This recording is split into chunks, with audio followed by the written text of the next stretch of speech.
Title thumbnail देख के आपने वीडियो के ऊपर क्लिक किया, इट मीन्स कि आप थर्ड क्लास में बच्चों का एंट्रेंस टेस्ट दिलवाने वाले हैं और उसी के लिए आप बच्चे को प्रिपेयर भी करना चाहते हैं। देखिए, जो भी क्लास का एंट्रेंस टेस्ट होता है वो एक क्लास पहले का सिलेबस उसमें लेते हैं। जैसे थर्ड क्लास का एंट्रेंस टेस्ट है तो उसमें सेकेंड क्लास का सिलेबस होगा।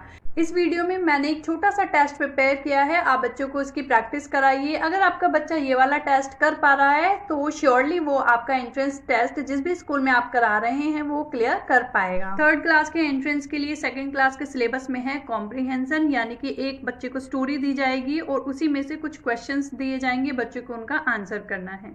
इसमें मैंने एक पोएम ली हुई है, तो पोएम को बच्चे रीड करेंगे और राइट साइड मैंने उसके क्वेश्चंस को लिखा हुआ है, तो बच्चों को उनका आंसर करना है। फर्स्ट पैराग्राफ है pumpkins pumpkins all around big and small oval and round। तो फर्स्ट क्वेश्चन भी इसी से ही निकाला गया है, what is the shape of the pumpkins are big small oval and round in shape।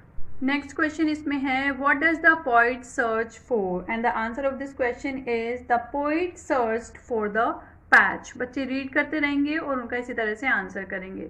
Next मैंने दिया है इसमें मेक सेंटेंस, जिसमें सबसे पहला वर्ड है राउंड, बच्चे कुछ भी लिख सकते हैं। The earth is round in shape. Next word is fun, we have lots of fun.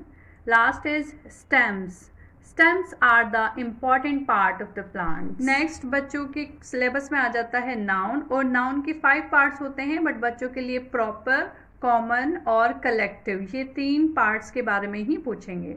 So revision करवाते हैं बच्चों का। सबसे पहले है underline the naming words. 1 by 1 बच्चे सेंटेंस पढ़ेंगे and they will underline the noun.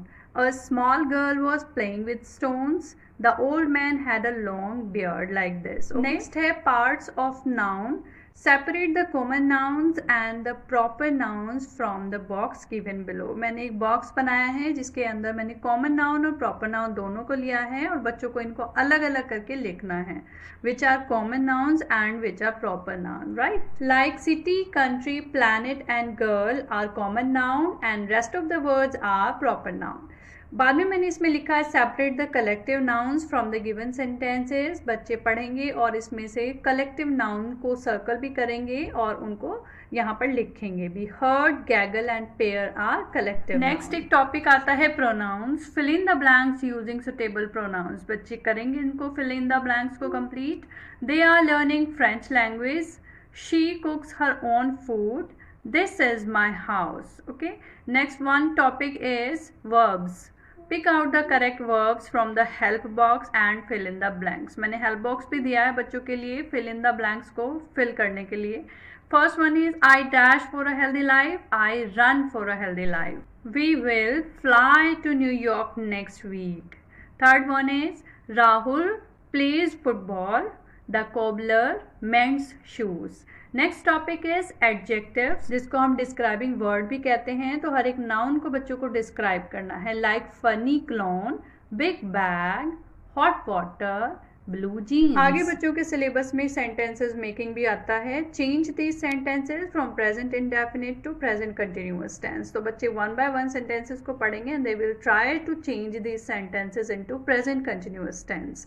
Like I eat food, I am eating food. She goes to market, she is going to market. He plays football, he is playing football।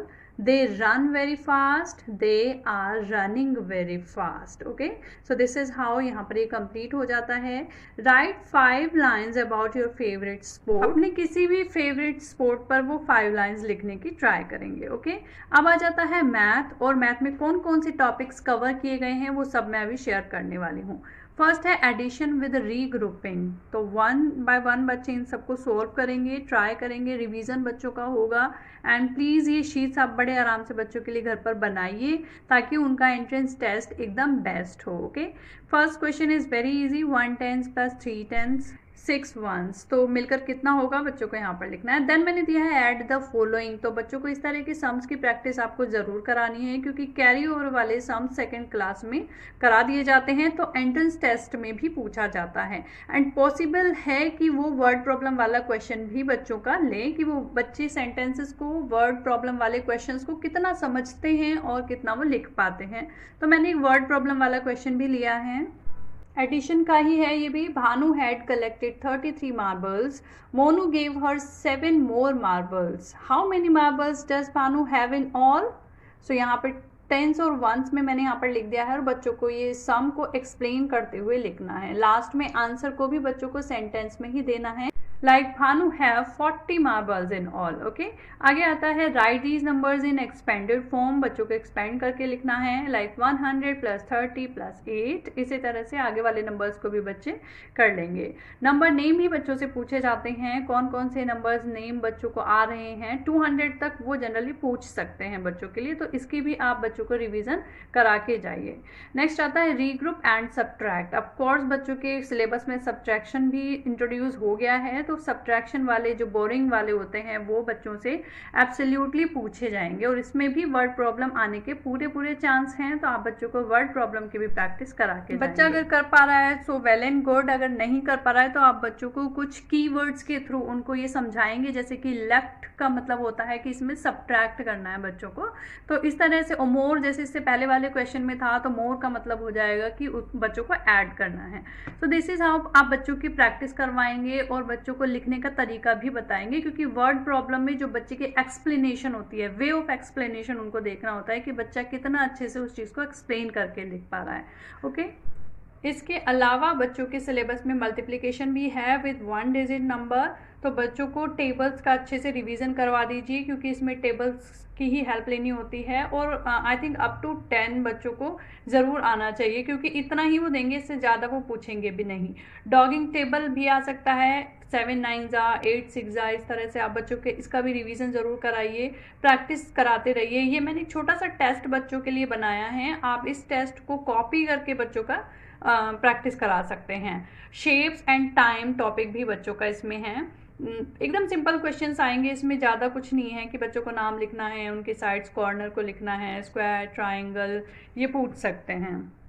और जो solid shapes होती हैं उसमें बच्चों को spellings उनसे पूछ सकते हैं, जैसे कि क्यूब की स्पेलिंग, सिलेंडर की स्पेलिंग एंड क्यूबॉइड की स्पेलिंग, इस तरह से। ओके, तो ये स्पेलिंग्स बच्चों को लर्न करा दीजिए। और इसके अलावा जो टॉपिक है वो है क्लॉक। टाइम देखना बच्चों को आना चाहिए और लिखना आना चाहिए कि किस तरह से हमें लिखना होता है, और 1 आवर में कितनी मिनट्स होती हैं, 2 आवर में कितनी हो जाएंगी, सेकंड्स वो अभी इतना डीप में नहीं पूछेंगे, सिंपल कुछ क्वेश्चंस ही आएंगे। तो भाई मैं उम्मीद करती हूँ कि आज की जो शीट्स मैंने आपके लिए प्रिपेयर की हैं ये आपके लिए हेल्पफुल रहने वाली हैं। अगर आपका बच्चा इतना भी कर पा रहा है तो आपके लिए ये प्लस पॉइंट है कि आपका बच्चा 3rd क्लास का एंट्रेंस बड़े आराम से निकाल लेगा। सो कॉन्ग्रेचुलेशंस कि आपके बच्चे का एडमिशन 3rd क्लास में होने वाला है।